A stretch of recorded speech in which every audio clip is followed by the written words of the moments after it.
So the first example I had here is I was trying to kind of throw out some ideas on situations I've seen through the years and maybe ways that you might be able to structure this, and maybe it'll kind of remind you of something in your operation that might work. But this was a sub S corporation, which again, a sub S is one that it's a corporation from a liability standpoint, and it's a flow-through entity in terms of the sub S corporation pays no tax on its own. It just distributes the net income out to the shareholders of the sub S.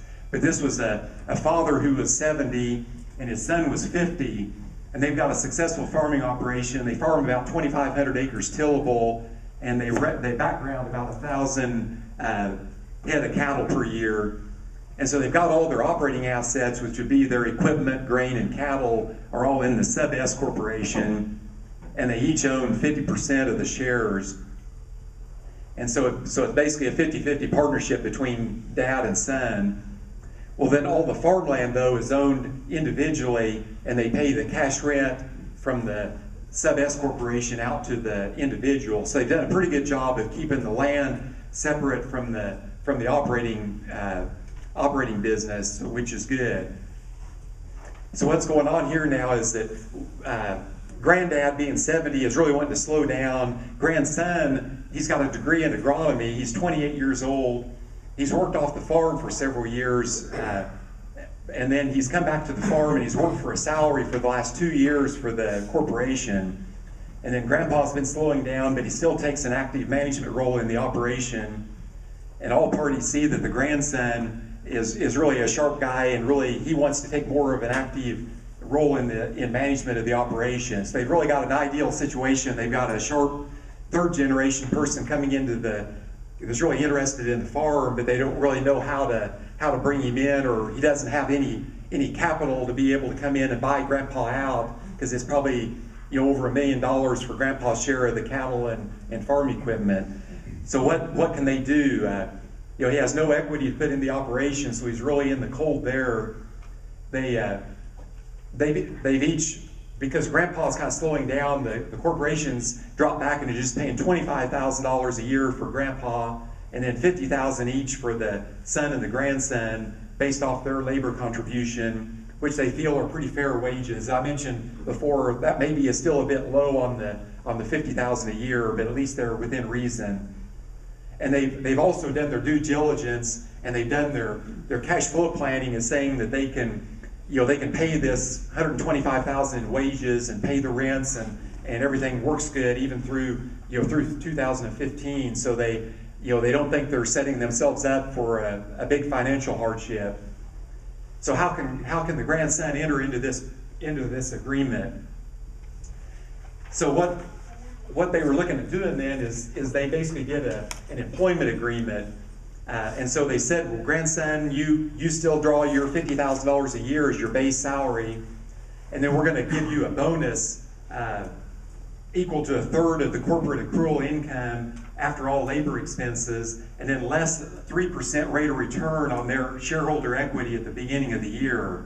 So what they're doing there is they're all taking their labor out. So if you use my example of the contributions, the labor is all paid out of the corporation, and then they're going to subtract 3% off of dad and grandpa's equity off of the accrual net income, and then they're saying that grandson is going to have a bonus arrangement where he's going to get 1/3 of the profit calculation then, so that he in essence then is, with no equity at all, is going to be getting 1/3 of the profits. So it's a way of really getting his net worth accelerating fast, and really recognizing his contribution into the operation right away, without him having to go borrow $1 million or just having to sit there working for a salary of $50,000. If he can scrimp together a couple $1,000s a year, he might be able to, it might take him 50 years to ever get his grandpa's interest bought out.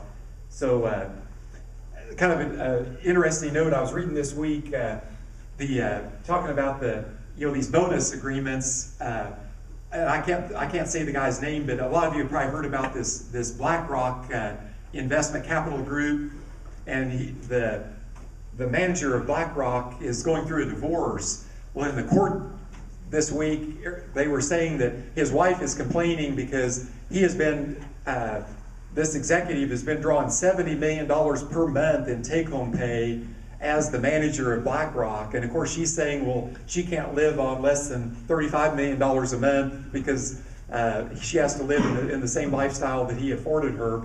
But you know, I'm sure his, you know, talk about sophisticated employee bonus type things. He evidently has a really complicated bonus to be able to draw $70 million a month out of BlackRock. But so this seems probably pretty simple compared to what some of them in real life are doing in some other industries. But so the corporation is legally bound to keep all cash dividends equal based off the number of shares owned. So you can't just you have to do it through an employee bonus agreement. You can't just say, well, we're going to distribute $50,000 each and give money to the grandson, unless you're calling it a bonus and treating it as wages.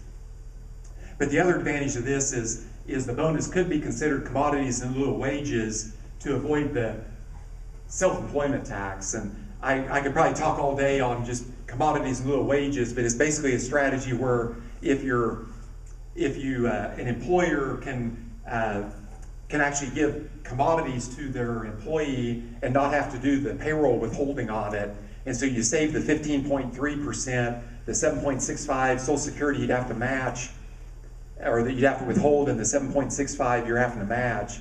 So it'd be a way to on $50,000 you're saving about $7,500 a year, and you have to be real careful with how you do that, but it's another thing they could do there. So they executed an agreement that gave the grandson the right to purchase equal number of shares that are currently owned by grandpa and dad over time. So this would make the three equal owners of the sub S when the grandson is finished buying his shares. So that's their goal, is trying to get grandson up to a third of the shares. So grandson would then use the bonus to purchase newly issued corporate stock, which would also help the corporate cash flow situation. Or it would actually speed up his process of ownership. He could actually buy grandpa's shares of stock directly from grandpa, but in this situation, grandpa didn't want to have to pay tax on the sale of the shares to grandson, and grandpa still really didn't want to give up. He still wanted to be a third partner in this business, and so they opted just to issue new shares to get the grandson up to a third ownership. But the purchase price would be equal to the fair market value at the end of the year, less the accrued bonus and dividends paid since the first of the year. So this is an example, as their accrual income after wages was $180,000, and they had beginning capital of the shareholders was $1 million. So they're gonna pay $30,000 dividend to those shareholders, which is basically the capital return. And so the $180,000 less the $30,000 of capital means that they really have $150,000 of profit. So they're saying that the grandson has this $50,000 bonus that he's going to be entitled to, and so he's going to take the $50,000 in commodities. He's probably going to have $10,000 of tax due on that, but then he's going to take the balance, the $40,000, and purchase newly issued shares in the corporation. And then the other two shareholders, they would take their $30,000, or half of the $30,000 would be 15 plus their 50,000 share of profit out of capital, or leave their capital in the corporation. So it's kind of an end run around the fact that a corporation has to be, all the profit has to be done equally based off number of shares. But if you can set up an employment agreement, that may be around that in order to, if your goal is trying to get the profits interest to the next generation more quickly. The other thing in this situation that they did is grandpa went ahead and established an LLC which owns all of his real estate that is outside the corporation, and they executed a long-term lease between the LLC and the sub S corporation. So that way the grandson knows that if something happens to grandpa and all the land gets divided among his dad and his aunts and uncles, that they've, he more or less has the land tied up. He's still gonna have to pay a fair rental rate to that entity, but he's got it tied up. And then the LLC also executes a buy-sell arrangement where the non-farm heirs would be paid off at fair market value, but they must finance the sale with a 15-year contract at the minimum IRS rates. And only the current LLC members are eligible to purchase the units. And then again, on the step-up in basis, this is on a partnership. The step-up in basis, whenever assets are purchased or go through an estate, it's called a Section 754 election, and it is very crucial again because this is how you document that the partnership units transferred to a new owner, and the partnership itself has to file an election form to say we are going to step up all the asset basis so that they can redepreciate that. So if in the case of land, it's not a big issue, but in the case of equipment, the purchaser would be able to redepreciate that land.